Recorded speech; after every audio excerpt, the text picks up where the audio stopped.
Hello, everybody. Well, we may still get some people. Maybe like me to put my microphone on. We may still get some people coming in the waiting room, but I thought it would get us started. So I will. I'll ask us to once the plenary starts to turn our cameras off so we can all focus on Gretchen today. Gretchen, we're very, very happy to have our second plenary address by Gretchen Holbrook Gerzina on rethinking Bloomsbury and race in the wake of BLM. Gretchen Holbrook Gerzina is the author or editor of 9 books, including Carrington, A Life, Frances Hodgson Burnett, The Unexpected Life of the Author of The Secret Garden, Black London, Life Before Emancipation, and Mr. and Mrs. Prince, How an Extraordinary 18th Century Family Moved Out of Slavery and Into Legend. Her last edited book, Britain's Black Past, was based on a BBC Radio 4 series she presented. A revised edition of her book, Black England, will be published in the UK in October, with a foreword by Zadie Smith. She has appeared many times on British and American radio and television and on podcasts, and has written and lectured many times on Bloomsbury and race. She has been a tenured professor at Vassar, Barnard, Dartmouth, and the University of Massachusetts Amherst, and has received grants from NEH and Fulbright and Oxford, where she was the Eastman Professor. She is currently the Paul Kendall Murray Professor of Biography at the University of Massachusetts Amherst. She's been elected to the American Academy of Arts and Sciences and to the American Antiquarian Society. Thank you, Gretchen. Thank you so much. Although I have to say, I was looking forward to a long train ride in a sleeper car to Texas from Massachusetts, which is one of my favorite ways to travel. But I'm really happy, Amy, to have been invited and that we could make this all work. And I'm happy to see everyone. And also this gets me a chance to see everybody's names, which is also nice. And also to see people I know, which is great. I'm going to share my screen and make sure this is going to all work. Wait a minute. Hang on a second.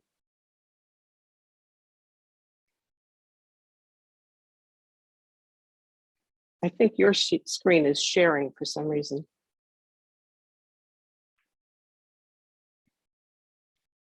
Let me see what's happening here. I think I've got it now. I think that, yep. Sorry about that, Gretchen. Can you see it? Not yet. Yes, now I can see. Yay. Yes. Yay. It's always a question whether this is going to work or not. So I'm really delighted to be here. And this has just been such an interesting time of reassessment and reevaluation and going back over one's work and looking at the work of people who are coming behind. And it's been very exciting in some ways. But lately, I've been thinking a lot about the place of the humanities, as I think all of us have been, both in academia and in the wider world. As a professor and as a former dean, I've been watching with apprehension as the numbers of students and majors decline in literature, philosophy, the arts, and foreign languages as the rush to STEM subjects rises unabated. It feels to me like fear of the humanities has taken hold, as though engaging with them diminishes the opportunities to have a career and a full life, as though they can be viewed as a hobby rather than as a way of coming to terms with life itself. And simultaneously, I watch with trepidation as the world seems to spin out of control with gun violence, climate change, police brutality, and racial reckoning, not to mention a plague. Where, I keep wondering, does that leave those of us who care about aesthetics, who acknowledge beauty even within the flawed, and who want to find a way for all of these things to coexist? For like the members of Bloomsbury, we are living in a world that seems to have gone from complacent to anarchic, with a single shot, where the center cannot hold and where the deaths of innocents seem straight out of a Rubens painting.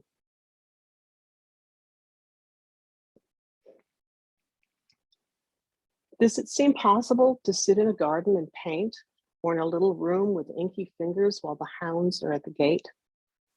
There are many for whom the death of George Floyd was an awakening. Unlike me, they perhaps hadn't grown up wondering where it was safe to go or how I would be treated when I got there. They no doubt hadn't grown up in a home like mine, where the photographs of Emmett Till's mangled corpse published in Jet magazine sat on our coffee table in the same stack of magazines as Better Homes and Gardens and Family Circle. There were two worlds existing alongside each other.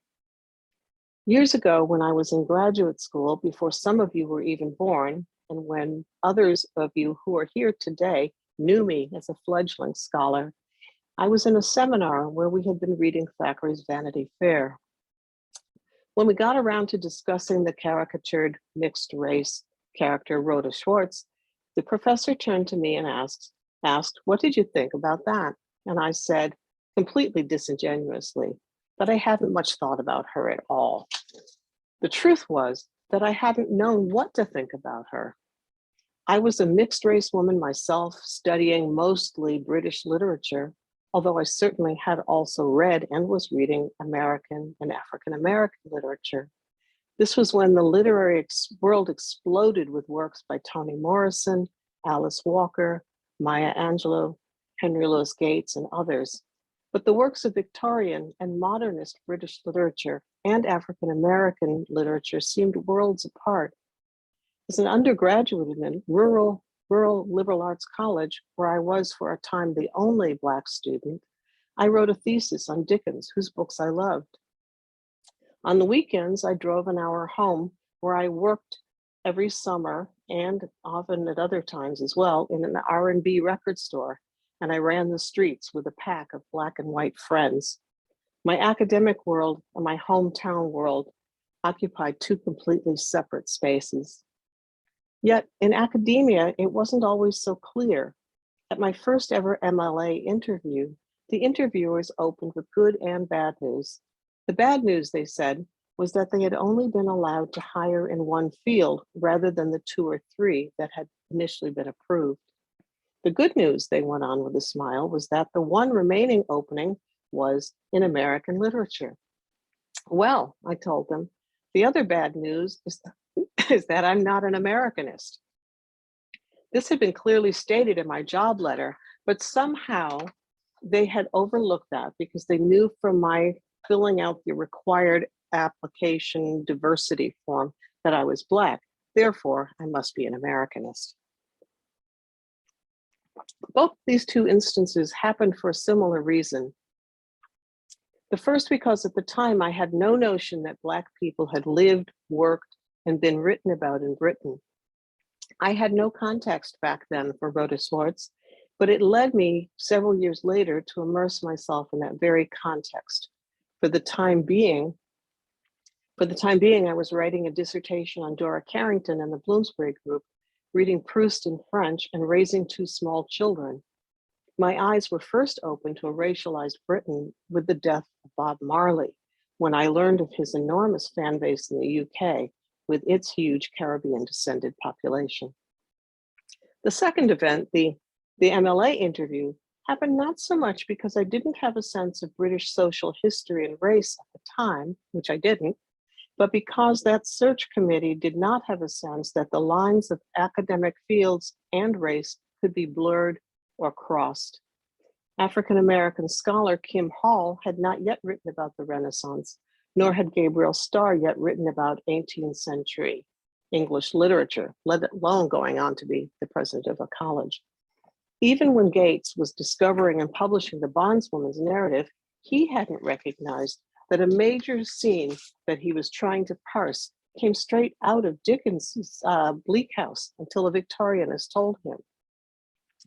So much has changed in the intervening years, There are now more Black professors in England. At the time when I was starting out, there was only one Black professor, not lecturer, but professor. There are more young Black scholars in both countries publishing on white authors as well as Black authors. There are Black art historians lecturing on Renaissance paintings and on British art in general. And a revised version, as Amy just mentioned, Black England, which was published in America as Black London, is coming back into print in October, which is now Black History Month in Britain.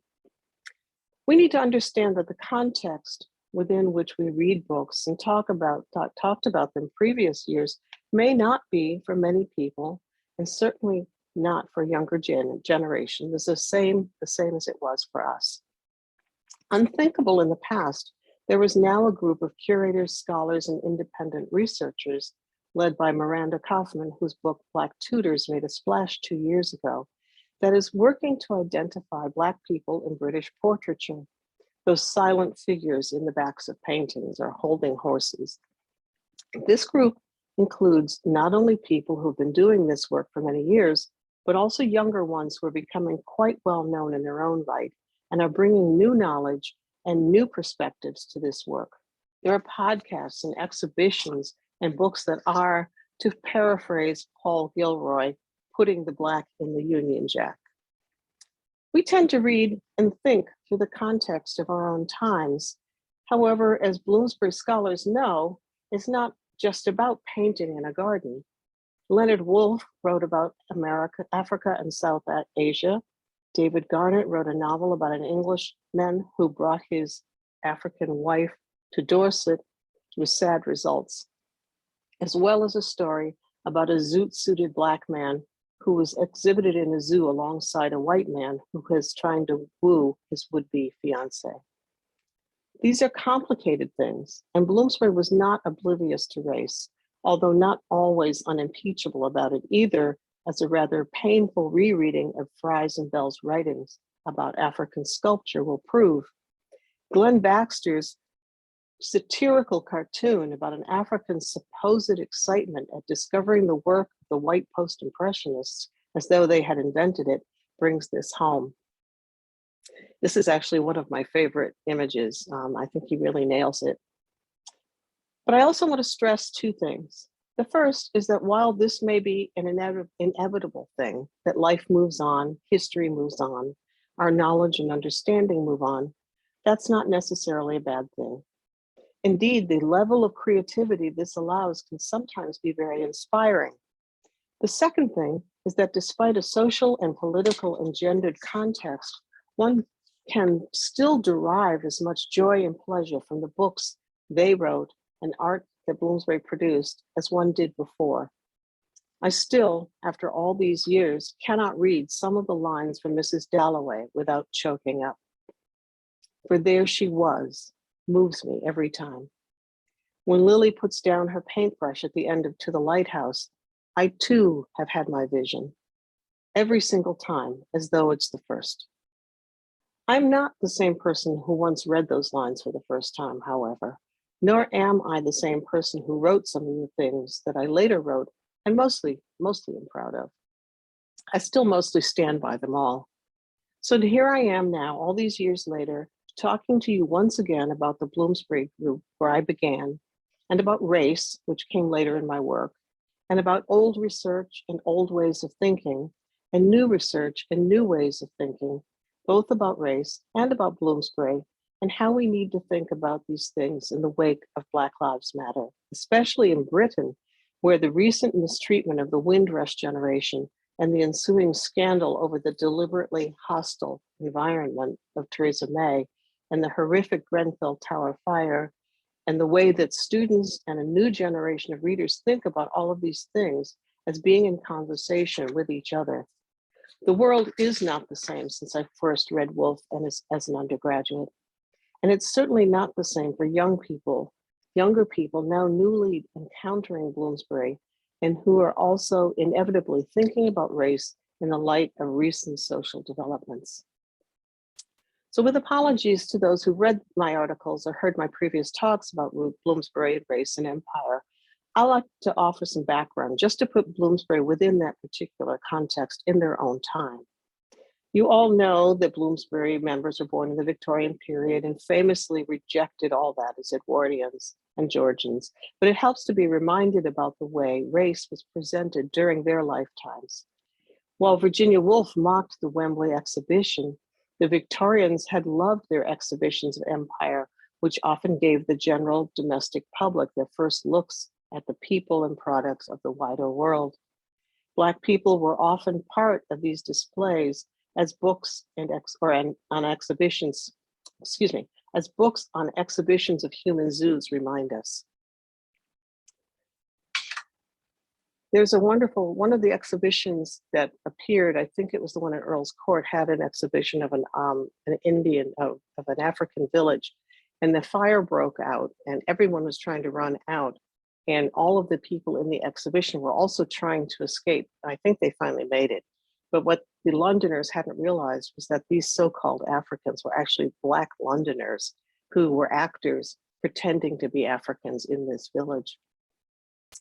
And there were dozens of these exhibitions throughout Europe and in England.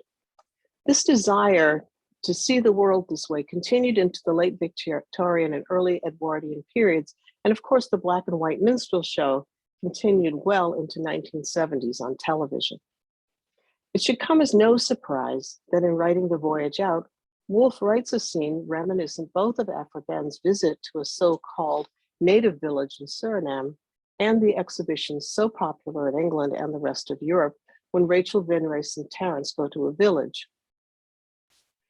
But soon the life of the village took no notice of them. They had become absorbed in it. The women's hands became busy again with straw, their eyes dropped. If they moved, it was to fetch something from the hut, or to catch a straying child, or to cross the space with a jar balanced on their heads. If they spoke, it was to cry some harsh, unintelligible cry.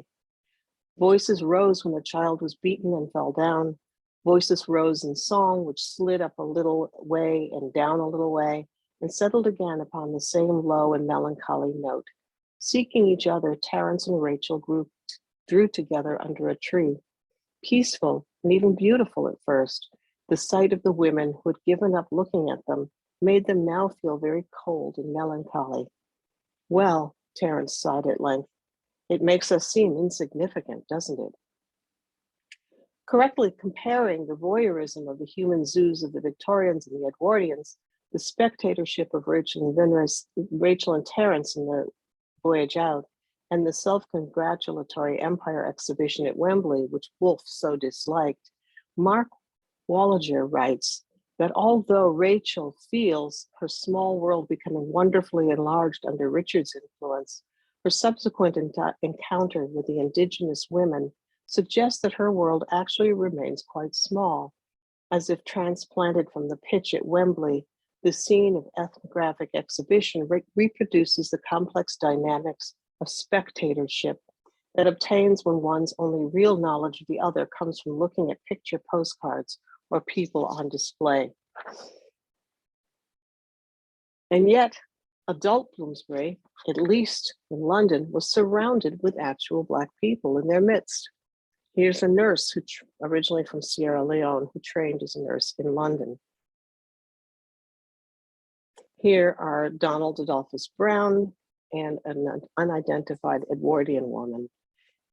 These are just the tip of the iceberg. There are wonderful photographic exhibitions where you can see some of these wider pictures. And here, of course, is the composer Samuel Coleridge Taylor, who had in his short life produced some works that were really very popular in Britain and in America.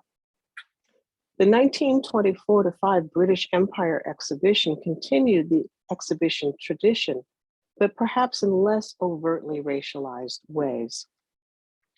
As Tom August writes, oops, sorry, I skipped a slide. Let's see if I get it. Sorry, I skipped a slide. Yes, I just wanted you to see that it was in popular culture as well. Yet adult Bloomsbury saw Black people in popular culture as well as on the streets, on the stage, and on the screen.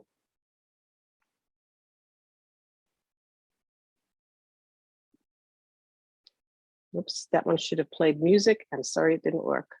The 1924 to 25 British Empire exhibition continued the exhibition tradition, but perhaps in less overtly racialized ways.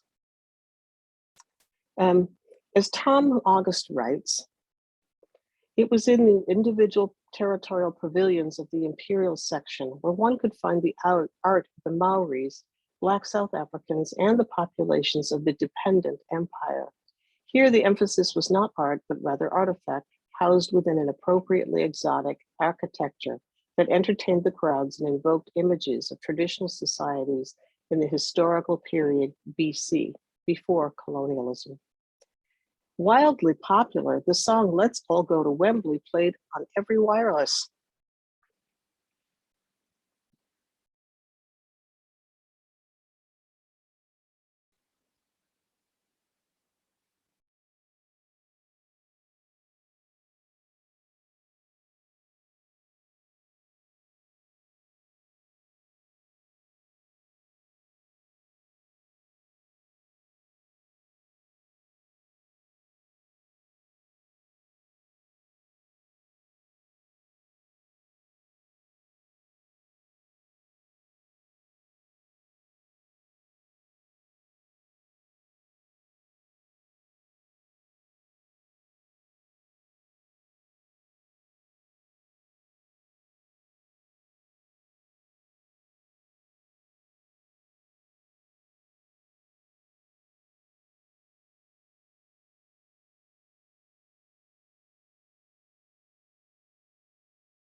In her essay, Thunder at Wembley, Virginia Woolf's less enthusiastic visit there comes to an end when a thunderstorm rolls in.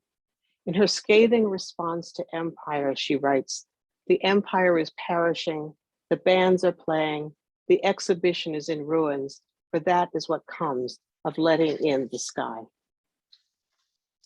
For all the less pleasant aspects of Bloomsbury involving race, there were many other ways that they let in the sky. Leonard Woolf's novel, The Village in the Jungle, the African sculptures alongside Duncan Grant's bed at Charleston Farmhouse, and Duncan's paintings of Black men.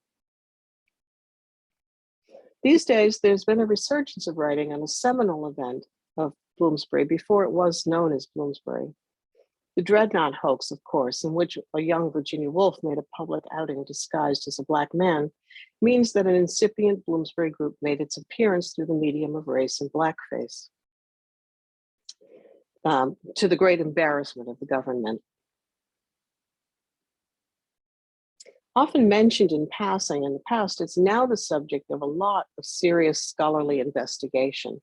For example, Donnell Jones has a forthcoming book tentatively titled The Girl Prince, Virginia Woolf, Black British Lives, and the Dreadnought Hoax. But the hoax has now also been the starting point for a remarkable and inventive recent project by Kabe Wilson, who used every single word in a room of one's own and used each word only once and no other words to create the new novel of One Woman or So by the fictionalized Olivia and Daufrey.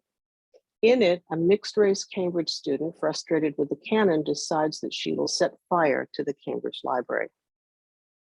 And here is the book spread out page by page with Kabe Wilson.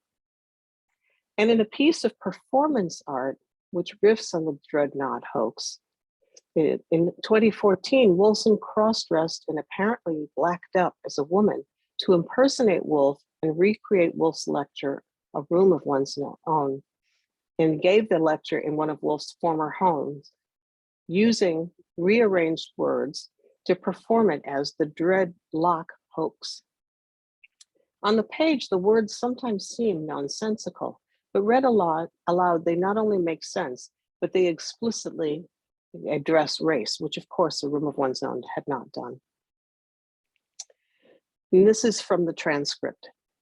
The best way to emphasize how much has changed proved to be making the highly unfitting connection of this novelist to the writer of Black Power, two writers with no crossover in life.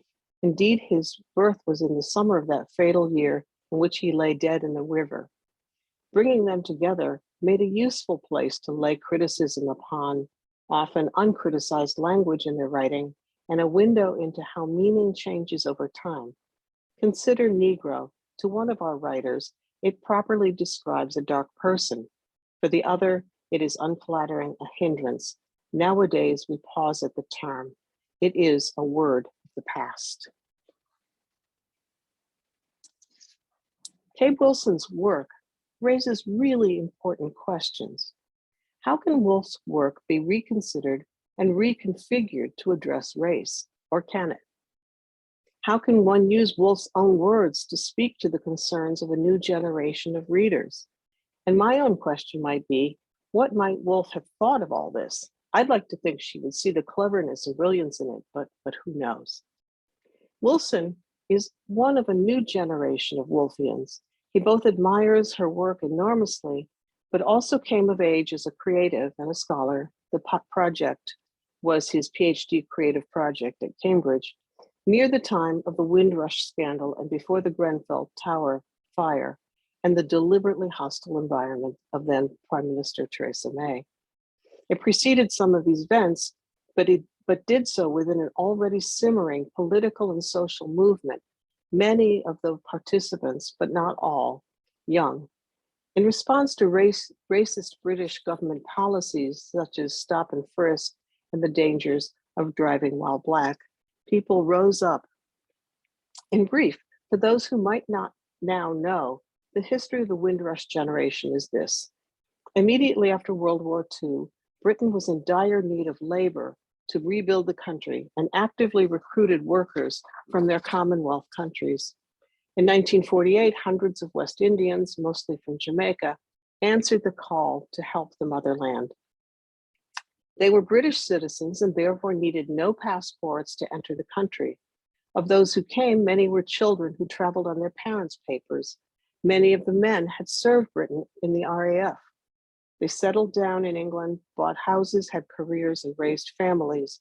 Then, at some point during the time that May was running the Home Office, she ordered all of their official documents, which had been stored in a repository, she ordered them destroyed, leaving them with no proof of arrival. When she became Prime Minister, she mounted an anti-immigrant campaign. And those legally domiciled from the Windrush generation were told to produce up to 50 consecutive years of proof of their legal residence in England. In the wake of this policy, many were deported to a country they had left. Some had left as infants. Some died because they were denied medical care. Some lost their jobs because they had no papers to prove they were legal. Some who had gone on holiday were not allowed to return home. The scandal still continues today. And then in June 2017, a high-rise block of flats burned to the ground in London, killing 72 low-income occupants because of a mix of corner cutting that put highly flammable cladding on the building and a flawed fire department policy that told the residents to shelter in place.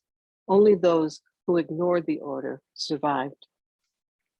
Black Lives Matter took off in England shortly after the murder of George Floyd in America. And with it came a reckoning about British history and the place of public art. As in America, people were fed up with the statues honoring those involved in slavery and the slave trade. The biggest example in England was, which I think you all know, the pulling down of the statue of Edward Colston, a wealthy 17th century slave trader who was from Bristol, whose name was given to buildings and businesses, and whose wealth helped build the city and many of its institutions. In 2020, the statue was spray painted to resemble bloodstains, pulled down from its plinth, and then dropped into the harbor, and now resides on its back in a museum. The artist Mark Quinn erected in its place on the plinth the statue of a Black woman protester from that time with her fist raised. replacing a male enslaver with a woman whose ancestors may have been enslaved by people like him. With all of these events,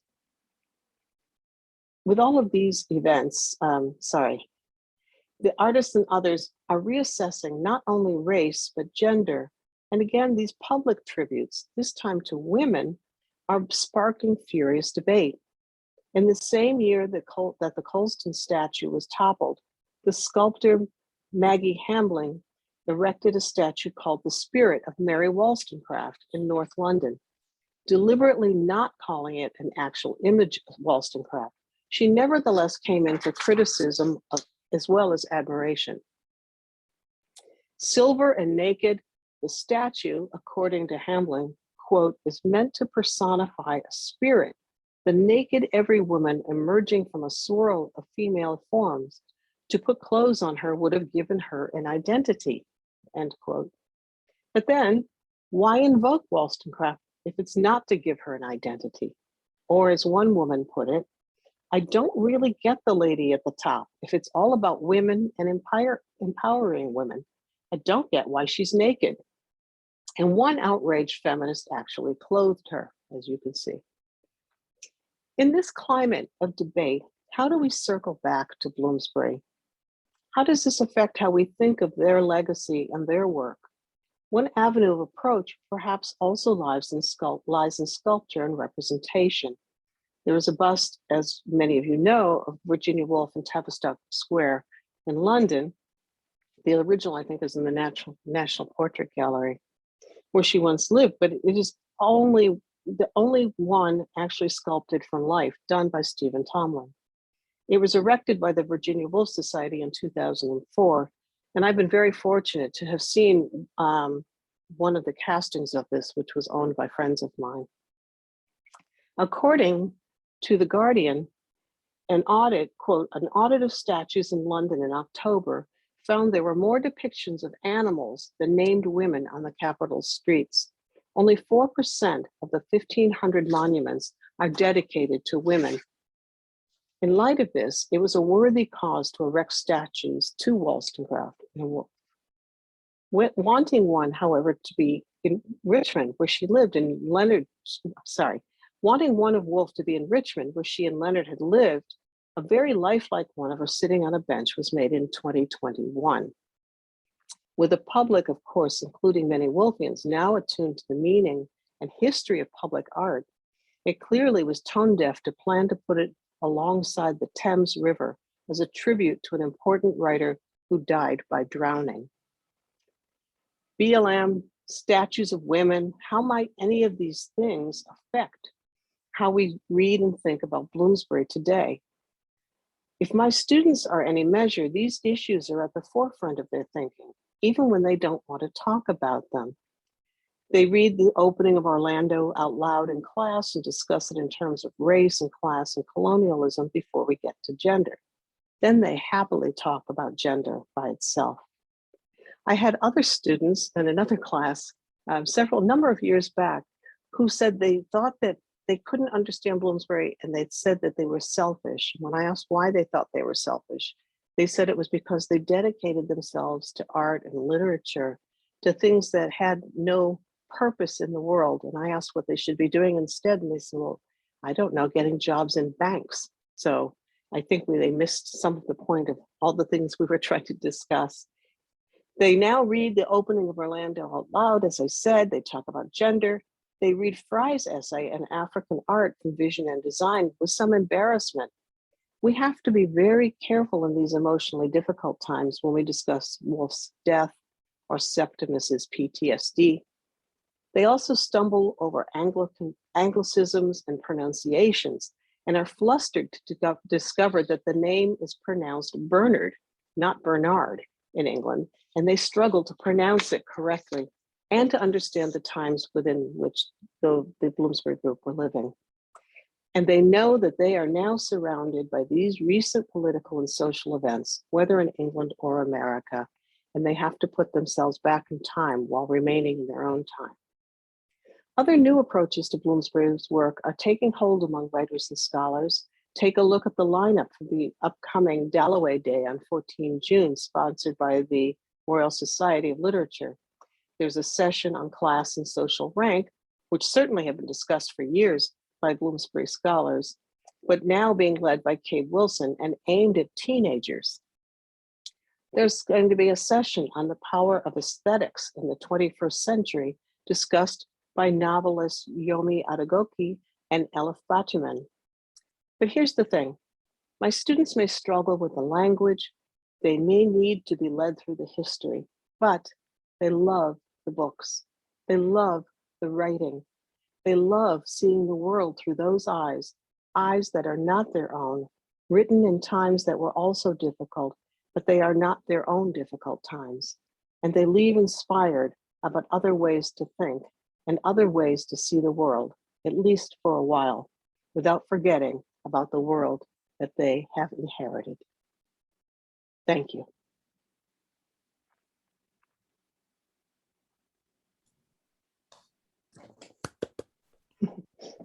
Thank you. Thank you. I'll be monitoring the chat, and we are now going to open the floor for questions, comments. You can use if you see the reactions button at the bottom of your screen, you can use the hand raise function, and it will take you to the top.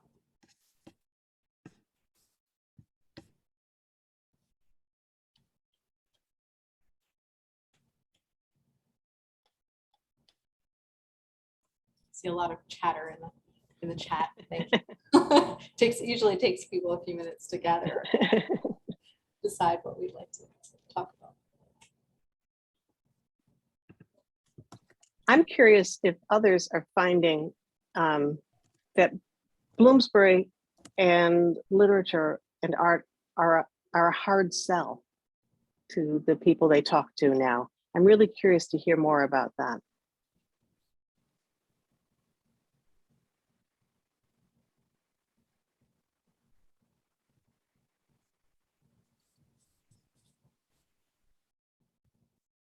I saw some nods.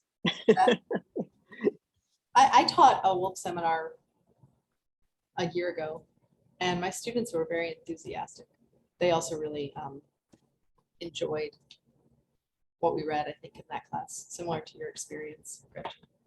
I haven't found it to be a hard sell right now. And my students actually were very attuned to things. They found a lot of things that were relevant and interesting to them. They were very interested in, noticed a lot of things about race and about class and about gender and things that they found meaningful to them. I'm seeing in the chat that others are saying it was a hard sell for them as well. Yeah, so Rita and Alice.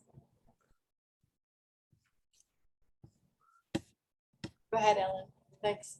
Well, it depends. I teach older people. I teach in the Usher Institutes of Lifelong Learning at American University in George Mason. They love Forster, no problem. But it depended on the Virginia Woolf. If it was a novel like Mrs. Dalloway, where it had what I call novelistic techniques, we had characters and plots and stuff like this. But once you moved away to something like Jacob's Room or Orlando, it wasn't so much what you're talking about as race or gender. It was that the expectations they had, these are older people, okay? The expectations they had of what they were supposed to get from a novel was a very hard sell. Flush went over very well because Flush is a story. They love Flush. That was great. But Jacob's Room, no. So I did also I at the time made a mistake. I tried Between the Acts because I loved it. Oh my God, it was just, I couldn't do it. So my answer is it depends. They like Forster and they like Flush. It depends what generation of Bloomsbury. And for the older people, the problem was the expectations of what a novel is supposed to be. I find that they are very uncomfortable with the idea of not having plot being front and center for everything. And that's why Forster is easy. You can follow it from A to B. But I think the other is harder. And I totally agree that the age of the students makes a huge difference. but I would love to hear some more of what's in the chat. It's flying by me, so I can't really read all of them. Well, Maggie Humans raised this interesting point, and I wonder if we want to talk about this. The Virginia Woolf Society of Great Britain statue of Woolf is currently on the Camden Council's list of statues to be reviewed for racism, and will probably have a barcode that Tavistock Square statue, which is, I think, something a lot of people have been thinking about in the listserv and interested in talking about. Hi, Maggie. Yes, I would love to hear more about that, because this is one of the things that's happening now, is that we have to decide to sort through what is truly offensive and what is tagged as being offensive, and how do we square that circle? How do we decide which things? When I remember the first time I lived in England, I've lived there several times. The first time I walked down the street in Exeter, the first thing I saw was a tribute to a boy who'd raised a lot of money in World War I, with the help of his dog, N-word. And there was a tribute to him. And then I went a few blocks away, and there was a toy shop that was filled from top to bottom with gollywogs. And everyone said, but gollywogs aren't racist. And then I remember at another dinner with some British friends, they said, well, you know, the N-word was never a bad word here. And I didn't even have to take that one on. The person I was with just lit into her. So I didn't have to do that. But there was this sense that these were, you know, they were above all of these things. Those things really weren't the important things. So I would love to hear more, Maggie, what the controversy is. Well, it's just with all this, every local council has been asked to review its statues in its area. Woolwich is doing quite a good job, actually, because across the centre where I live, across the centre of the square, they put Black Lives Matter in giant block letters before doing the review, which I thought was very good. But the problem with this is it's a classic Tory thing: throw it back to the councils, make the councils spend money on this. And obviously not all councils are the same. And so decisions are being made about, you know, substantially important artworks by, you know, local councils who may not always have the right people on the right committees. Well, they don't, and they haven't got the money anyway. So it is worrying, I think. I think there has to be some kind of national inquiry with, you know, sensible people on it. The barcode, by the way, is Camden Council's initial suggestion to the problem, which is that, you know, you put your mobile phone over the barcode and it tells you about the Dreadnought hoax. Presumably, hopefully, we'll contextualize it, but, you know, who knows? Well, it's like restaurant menus. Exactly. So I'm trying to read through, and I'm finding, yes, it is true, Adriana, that undergraduates find Woolf's writing difficult to understand. I do give them modern fiction. They read all of that. They don't know the gossip at first, which is helpful, because if that comes first, that stays in their minds. And when we get to that, then they kind of light up a little bit, I think. But I usually find, and I'm hoping you find too, that by the end of the term, they have just fallen in with it, and half of them start writing like Virginia Woolf, which is always a problem. That's wonderful. Yeah, I'm not sure I was so successful with some of my undergraduates, but yeah, some of them really grow to love Woolf, but to others, her style of writing is especially difficult. And what you said, the lack of a linear plot at the center of it. I think there's a hand up. I can't see this. Yeah, Marielle. There's a hand up. Is it Marielle? Yes. Yeah. You're muted. You're muted, Marielle. Yeah, just to go back to the situation with the bust, basically there was a couple of articles in the Times and Telegraph linking Virginia Woolf to racism and questioning whether it was appropriate to have the bust. The Virginia Woolf Society of Great Britain was asked to comment on this. So I drafted a letter with Claire Nicholson, the chair of that society, and with my colleagues on the executive of the Virginia Woolf Society of Great Britain. And then the Times didn't print the letter, but they used a lot of the evidence and the observations that we wrote in the letter in an editorial in the Times, which was very supportive of the statue and saying that overall Virginia Woolf did have benign influence on society. And now, as Maggie said, we're currently working with Camden Council on how to address this so that Virginia Woolf is seen in her proper light, that we do acknowledge her racism, anti-Semitism, but we do also acknowledge that she was anti-imperialist and did a lot for working women and so on. So it's something that we are working with the council on, and hopefully it will be positive. It would be good if we could have the QR code there. Yeah. Yeah, that sounds very good, because when I first started writing about Bloomsbury and race all those years ago, I remember somebody coming up to me and saying, "Oh, you picked all the worst bits out, the worst things they said or wrote." And I said, "Well, they did write and say them." And then I gave another big plenary several years later, and Julian Bell was there. And he walked up to me and I went, "Oh, no, no." And I said, "I think I dissed your aunt." And he said, "But everything you said was true." So that made me feel better that there was some acknowledgement. And it is complicated. I think nuance is a difficult thing for people now, especially in times that I feel very engaged with like BLM and all of that, but it is complicated. Let me see. I'm trying to see other questions that are coming in. Oh, you're talking to each other. Which It is looks always like great. Shiloh has her hand raised too. Go ahead, Shiloh.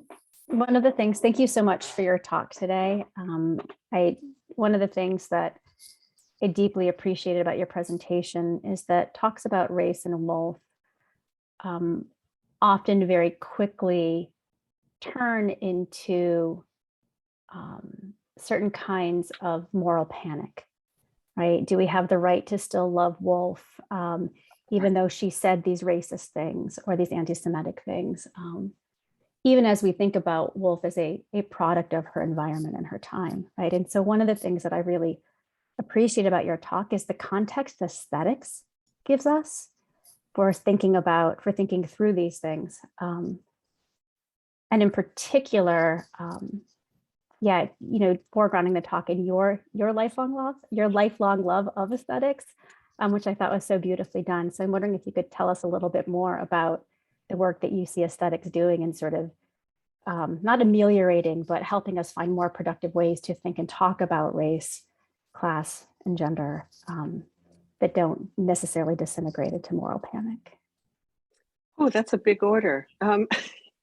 Well, thank you for that question. I remember giving a heartfelt graduation speech several years ago about when we first saw the decline in the humanities and the rise of STEM.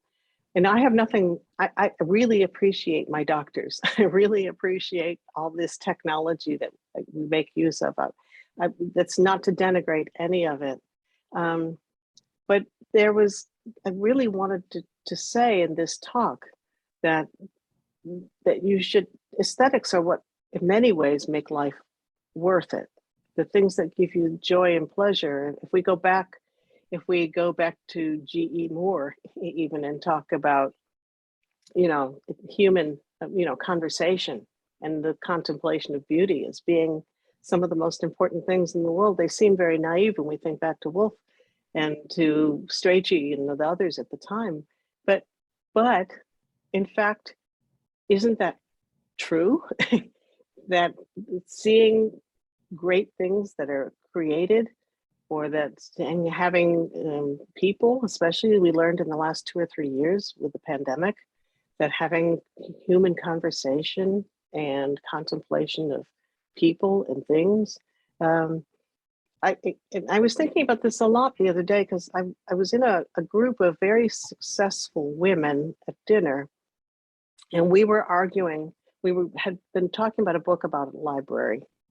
And two of us who were in the humanities were really loving this book about and all the wonderful things that we had found in libraries and over the years, and putting our hands on the things that these people had touched, how they come to life when you actually have their letters in your hands, or their art in front of you, and how moving that was.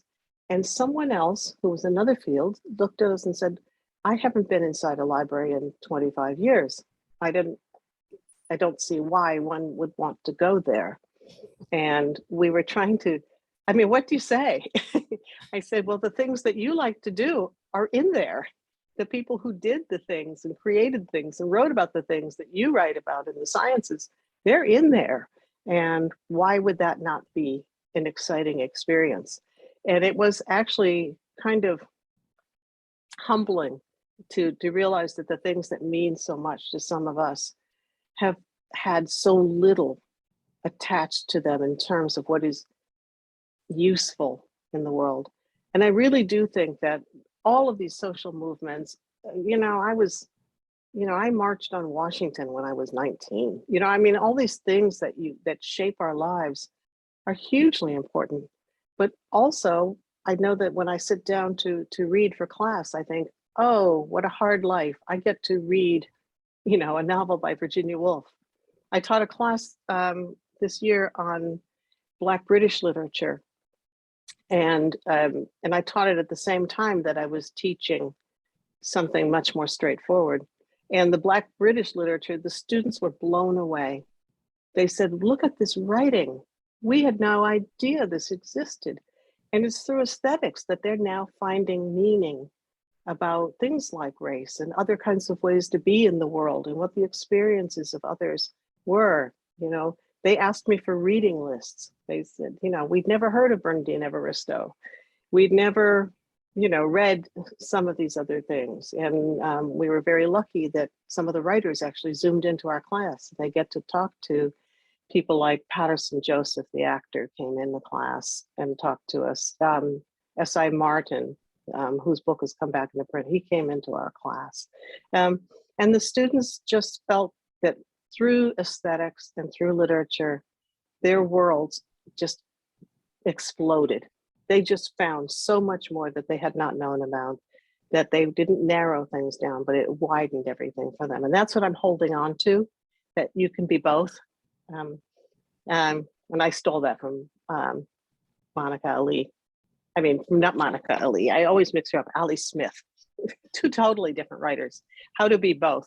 And I think that's what we can do. Aesthetics can be a way to understanding the meaning of all these other things. And I'm just, I will go out of this world glad, never sorry that I read. There's certain books I wish I hadn't read, but there are things I was never sorry that I spent my life doing this kind of thing and having people to love. That's what I think it comes down to. That's very personal, but. Thank you.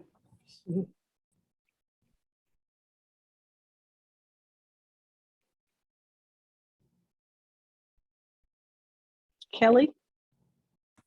I just wanted to say yes, yes, yes. It is beautiful to think about why we do this, why we teach these works now, and to be attuned to what our students are doing. And one of the reasons I love teaching Woolf is that, in an essay like Craftsmanship, where she allows for that there are these spaces, these gaps, these winged words with pollen that try to find their own way into the sentences, that she does invite, I think, students to say, what do you find here? And that I think is really freeing, and you like putting that alongside like something like Audre Lorde's poetry, is not a luxury, and why those aesthetic choices are important to framing brand new voices. And I think that project is very much in line with Woolf's. And I also wanted to ask, how do you feel about then enlarging the modernist canon? And I tend not to get to teach a whole seminar on Woolf. I'm at a 4-4 teaching university where I'm often asked to teach big survey courses and things like this. But the thinking of what other voices to put alongside Woolf, so that those those moments can happen where students begin to see new ways of reading Woolf for themselves in their own contemporary moment. I was just wondering if you have texts that you put alongside Woolf that work well for that. Oh, yeah, I can't really think of one, but I think I'm always finding crossovers between among the classes I'm teaching, that the things I'm teaching in one class have resonance in another and that you hadn't thought about. So I don't know. I think people who experiment with language are the ones that I would put next to her. And I would probably put, you know, Girl, Woman, Other by Evaristo, which won the Booker a couple of years ago. I might put that alongside Woolf to say, okay, how can we look at language? How can we talk about the female experience? How can we bring in multiple voices? If you're going to do the waves, you could put in Girl, Woman, Other, because that's 12 voices as well. And there are ways that these things can work together. I've often thought that we don't do ourselves any favors by putting our courses and our majors and our work into these boxes, where you can only do one thing. So when I teach Bloomsbury, and you know, when I teach the Bloomsbury group, I always are bringing in other writers and other things, and you know, I'll show them Carrington letters, and I'll do those things. But then, you know, then they really want to know. If I start showing them a clip from, you know, the Black and White Minstrel Show when we're talking about modern literature, then they go, oh. And I said, it wasn't all that long ago. And that's why I showed you those images of people at the time versus the way that they are represented in art and literature. So I once taught a course on many years ago on where language was the most important thing, experimental language, books that I probably couldn't get away with now, like Clockwork Orange, but where you could just say, how are these people using language to try to tell a story that makes it first difficult, but then you end up saying, ah, yes, I get it. And now I've learned something new because we have put them together and they have found a new way that you now understand at the end.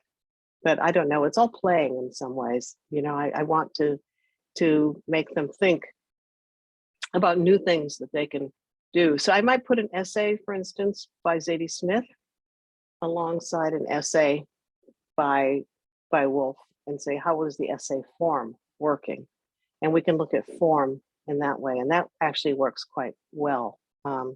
There might be one that's contemplating, you know, the mark on the wall, but Zadie Smith writes one of contemplating a plant in her mother's bathroom, and they work very well together. So, you know, it's not easy, but you know, mostly I just try to make myself happy.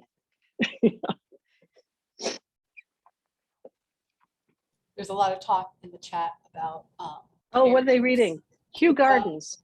People Yeah. talking about Woolf and Baldwin together, and Evaristo's different pairings of Girl, Woman, Other. Mhm. Sake, I don't know exactly how to pronounce, but Sake Shange, also with the waves. Oh, yeah.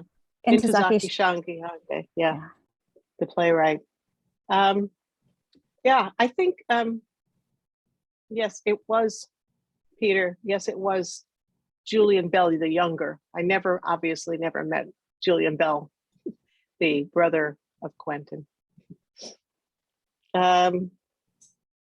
Orlando. My students loved Orlando, by the way. They think they are totally into gender bending.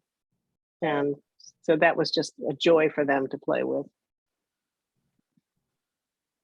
Talking about teaching Woolf with Toni Morrison and Jeanette Winterson. Yeah, As that worked. Shakespeare's sisters. That would work. Yeah. So I don't know if there's any other questions you're giving. I'm going to save this chat if we can. I can't remember how to do it, but I'd like to look at them all. I think I go up here to the 3 dots, right? I can save it for you too. Oh, thank you.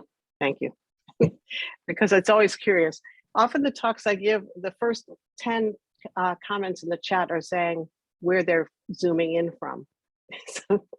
And then everything else goes from there. Yeah, let's see. Yeah, And I know the Margaret Drabble one as well. So yeah. So I don't know if there are any more. Ovara. Yeah, hi. You're muted. I'm now unmuted. Oh, you are indeed. And I'm in Vanessa Bell's bedroom, by the way, just in case anybody's wondering about the background. So I wanted to ask, just thinking through the impact of the moment and the way that you've looked at the recent horrors and attempts at, if you will, seeking a more equal world. And I'm going to stop on that, but things such as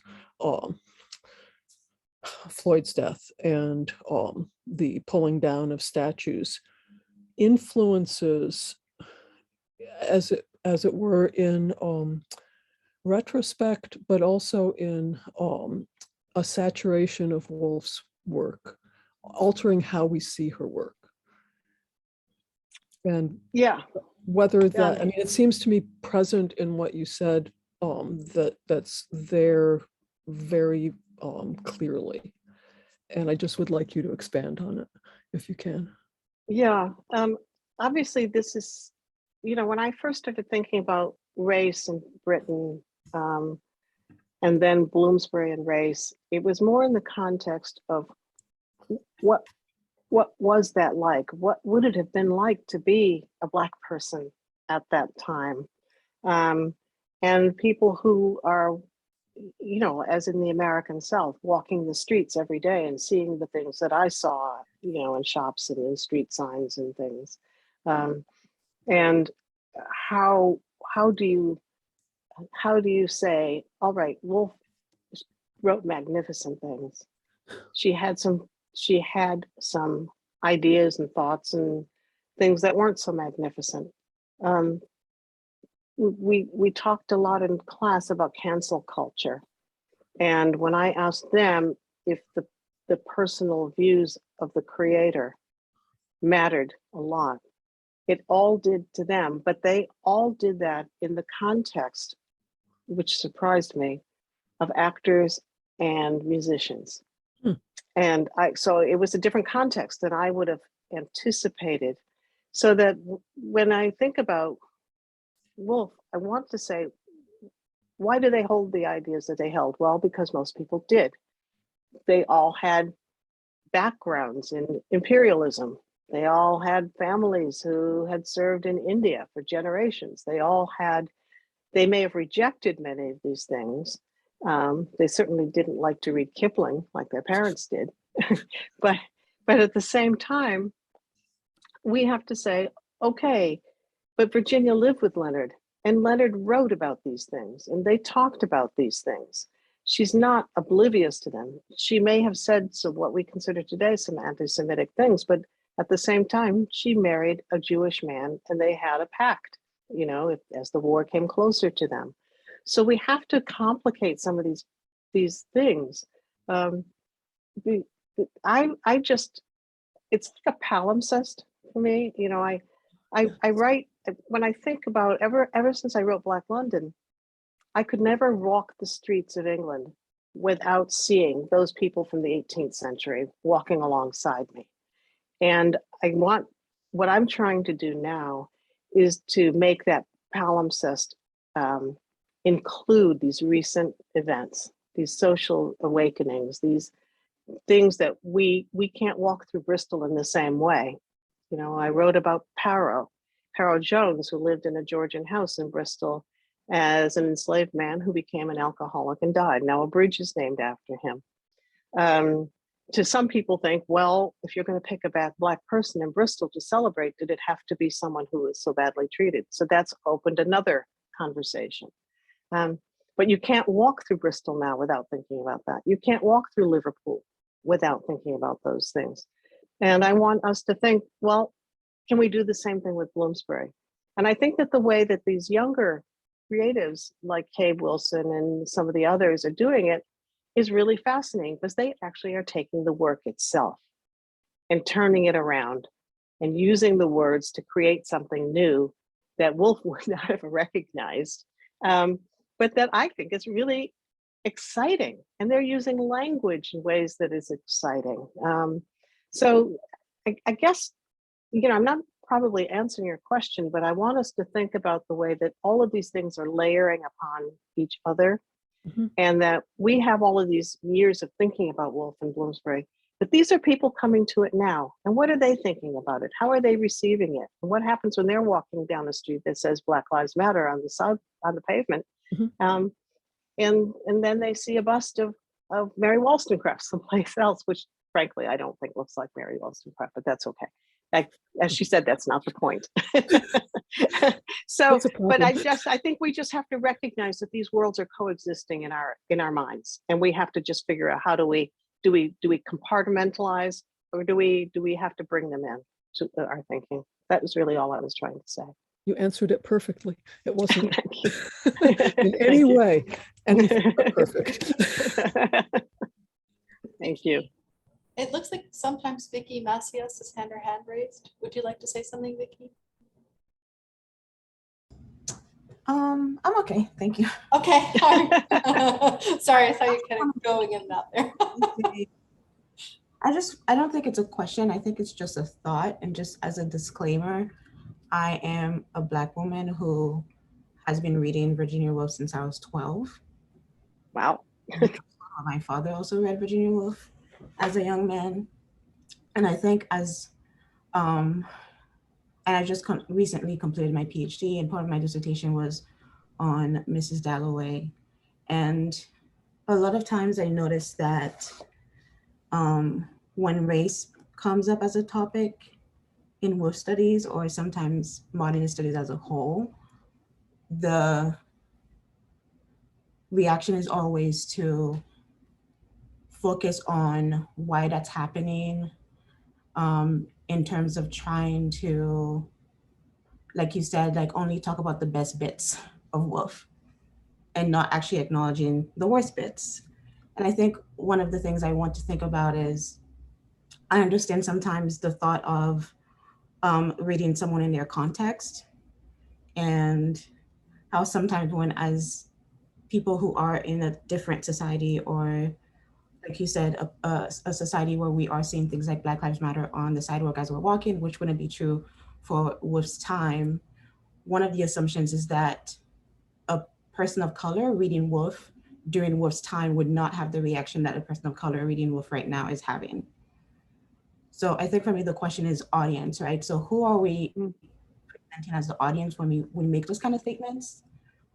Because the assumption is that my father had a different reaction than I did, right? We're years and years apart, but the truth isn't that. We both love Woolf, but we also both noticed the worst bits and had conversations about those worst bits. And he's of a different time, and I'm of a different time. What race, how we could talk about race in his time, what could happen under the banner of race in his time, are slightly different and somehow the same in mine, right? But we are both readers of Woolf who loved Woolf, and at the same time are able to have conversations about the worst bits without always falling back on, but this can be all that Woolf is about, right? So I just wanted to bring that up as thinking sometimes about who our audience is when we make those kind of statements. Or the assumption is that any conversations about the worst bits of Woolf must also mean that this person does not fully understand Woolf, or even what she was doing experimentally. So just wanted to bring that up and just leave that as a thought. Thank you so much for saying that. I think one of the things that things that coexist is that you can read those things and notice the bad bits, but that's what I was trying to say. But at the same time, you can say, okay, but I still love this book. And I think that's what, I think that's what I was trying to tell the students who want to label everybody. They want to say, this is racist, therefore I won't read it. And I'm trying to get them past that word, which is simplistic in some ways, and talk about the language and the time. Now, my feeling is that and I'm sure Black people were reading Woolf at the time that she was publishing and writing, And I'm imagining that they, of course, would have noticed the things that we are noticing today, that you notice and I notice. Absolutely, they would have noticed it. Whether they had conversations about it, whether they talked to each other about it, whether they wrote Woolf letters, which I doubt about it. But it wouldn't have been something that was just saying, oh no, you know, it was part of the time. She didn't know any better. I don't think that would have been the reaction at all. I think they would have said, yes, we see those things. They saw those gollywogs in the window. They noticed. I mean, there were Black people. I mean, I've written or edited several books on Black people in Britain at different times, one on Victorians and one on the 18th century. And now I'm writing one that goes a little later, but I'm stopping at the 20th century because everything changed. One thing I wanted to say, however, is that I note that when I first wrote Black London, I was thinking about the population that had lived in the 18th century and had remained. They married into the English population. They stayed there. They had Black communities. There were mixed race communities. There's one that's been going on in Liverpool for hundreds of years. And that we know that this is true. And somehow there was this idea that they had all vanished once slavery was no longer on British soil. And that wasn't true. But at the same time, there were lots of people who wanted to say, okay, racism is gone. But then the other thing that happened is when I was writing that, I was thinking about that population who were desperate. Some of them really wanted to know this history. And then a lot of them were from the Caribbean, and their parents were from the Windrush generation. And so they really wanted to know more about it. Now, the population has changed a lot. And I've had students who were from Africa who said, and who grew up in London, and they said, we didn't know this history, and it's because our families were not from here. And so therefore, they came at it from a totally different geographical and historical background. And now I'm trying to think about, I have to rethink audience all the time, because those are now the people I'm talking to as well, saying your families may not have been here, but maybe there were others who were like you, who were here hundreds of years ago. So I think all of those things can be true at the same time. And I'm so glad that you brought this up.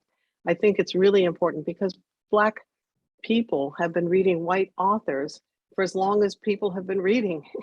And this is, you know, there were reading groups in America. There were book clubs, African-American book clubs, mostly of women, mostly in the 19th century. They all got together and spoke a lot to each other, and they read the best of everything. Now, when you go back and look at their reading lists, who are they reading? I discovered several years ago, I don't know if anybody knew about this, an unknown novel by an African-American woman from the 19th century. People didn't know she was Black after a while, except for the Black community, they all knew. She didn't hide it. It was just sort of wasn't on people's radar that she was a Black woman, because she wrote about white people. And she wrote about white people in England, a place she'd never lived. She was in Chicago. I mean, all this was foreign to her. She made a lot of mistakes. She said things like they're going to get married after Thanksgiving. And I said, oh, but it was an interesting novel. Well, I went back and looked, and I found an interview with her, and she said her favorite writers were Thackeray. She didn't seem to, flinch at Rhoda. Were Dickens, and Oliver Wendell Holmes, I think, was her other third favorite writer. And I went back and looked at the reading groups. They were all reading Shakespeare. They were reading Milton.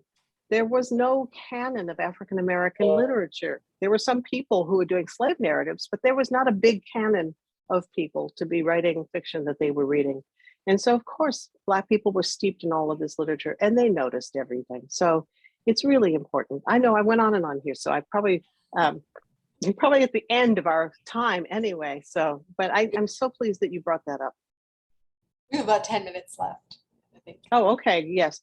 David's series is brilliant, and the book is very good too. It was a 4-part series. I actually reviewed the book in the TLS, and he made a mention of one of my books in The Guardian. So I think that was a nice kind of playback. So there are some wonderful things to read about the history and to see some of these things on television.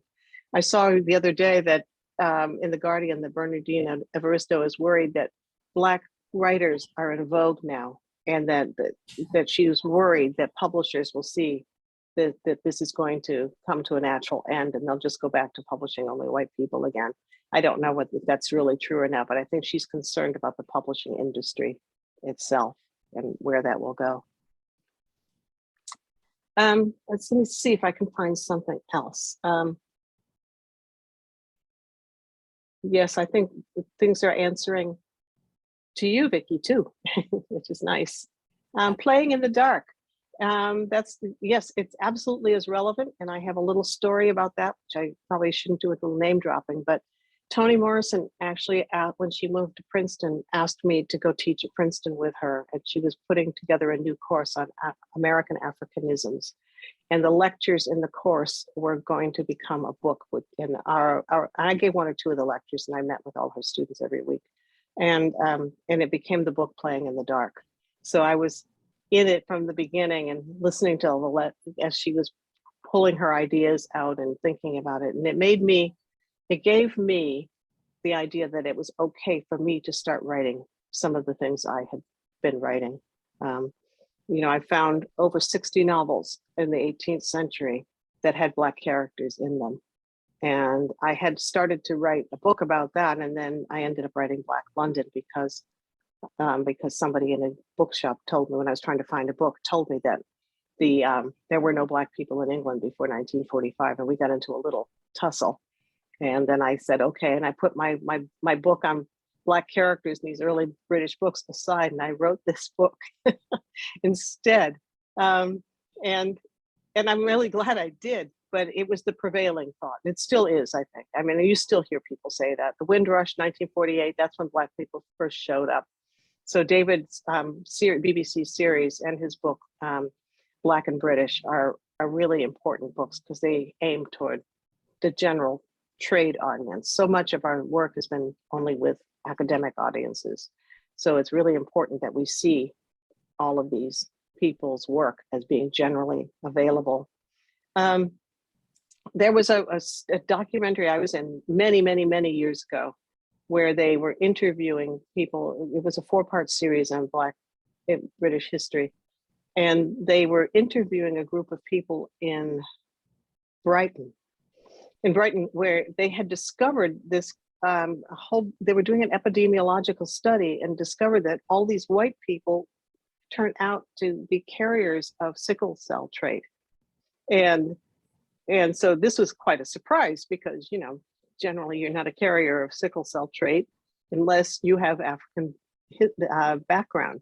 So some of them thought it was a hoot, but one woman said, oh, well, that explains great-grandfather from Jamaica.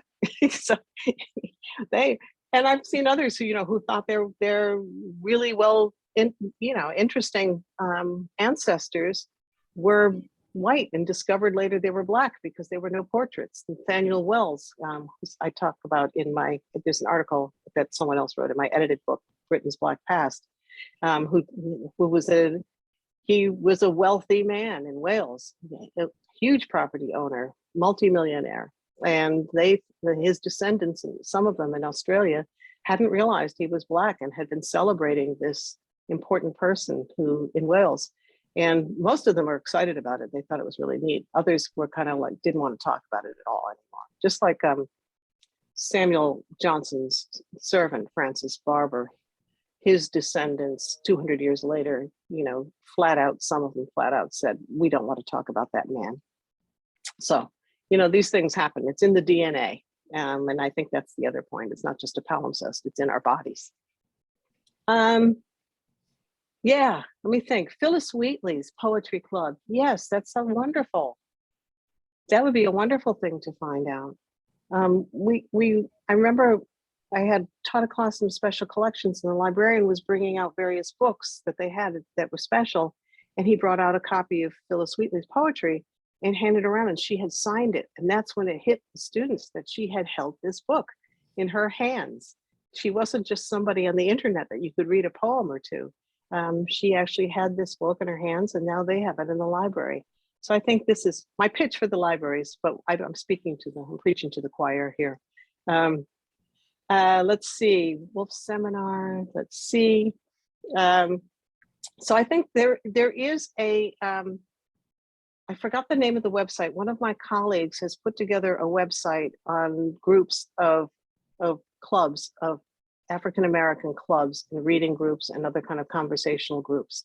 And they've done wonderful work in showing where they existed, all the cities around America, where they existed, the kinds of books they were reading, the kind of conversations they were having, the kind of speeches and conventions. I think she focuses on the conventions, but there were a lot of conventions as well.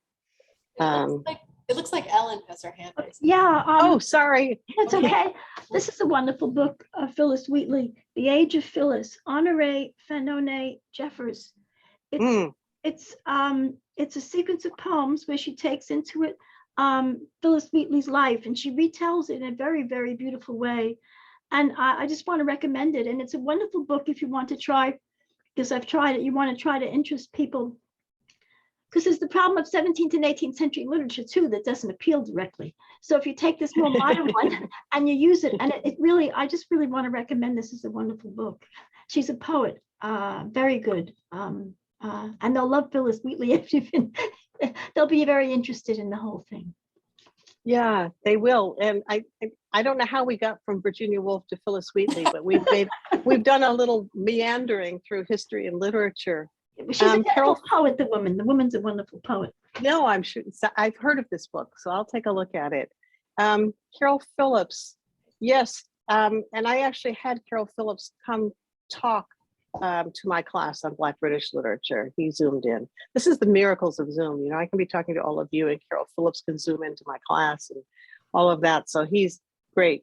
I always ask, I mean, we're going to stop with this one. I think this will be the last one. Beth's comment. It's always great to start with someone in the present and then ask about who they read.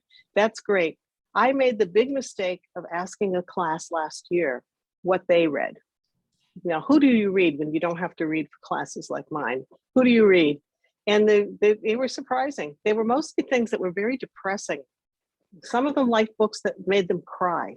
And one of them said she had a favorite one and she reads it every year because it makes her cry every time. And others said they like Stephen King a lot. No one said they were reading Woolf for pleasure, although they did hint that maybe they would think about that in future. Add her to the list.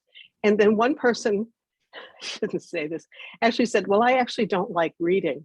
So we stopped the conversation shortly after that because I was too depressed. So, because it was an English major.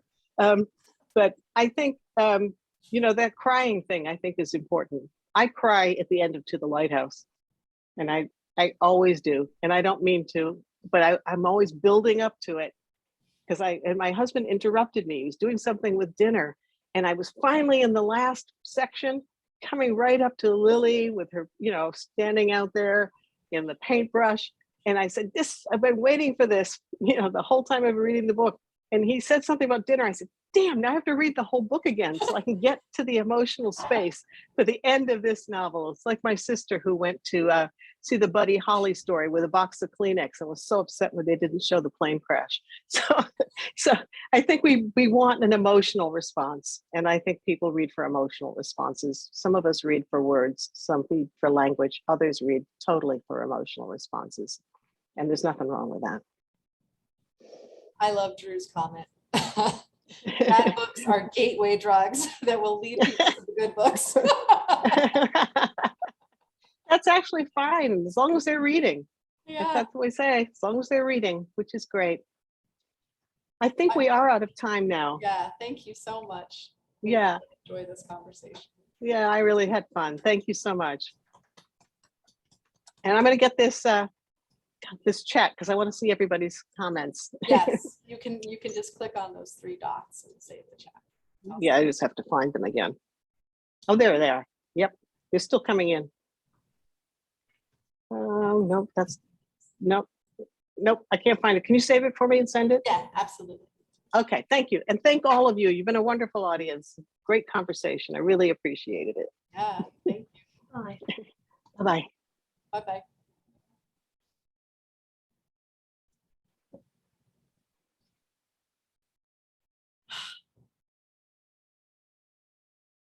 Wow. I saved it. Great. Okay, good. I saved Oh, good. it. I was just going to say I saved it for you just in case. Yeah. We I all meant have. to, but I got kind of hung up on because I was reading them at the same time. Yeah. So yeah. anyway, yes. Anyway, thank you. It was great. Thanks for inviting me. I know you've got another session coming up. So Well, thank you for coming. I know how busy you are. Just, yeah, I do another one next week. oh man. I think I've done 30 plenaries and talks in the last year and a half. Wow. I was trying to make a list of them and then I lost count. Some were repeats, which helped. Oh, So yeah. Then, if you've done so many, Yeah, I can't always. I wrote this one. you've got to that statue. Yeah, that's right. I had to talk about the statue. Okay. Thank you so much, Amy. Thank you. Have a wonderful Okay. Thanks. Okay. Bye-bye. Bye. Okay, I think I'll end it. I'll see you all. I got a picture anyway, Amy, so I'll put it Oh, on. good. Thanks. You're welcome. See you all later. See you in a bit. Thank you.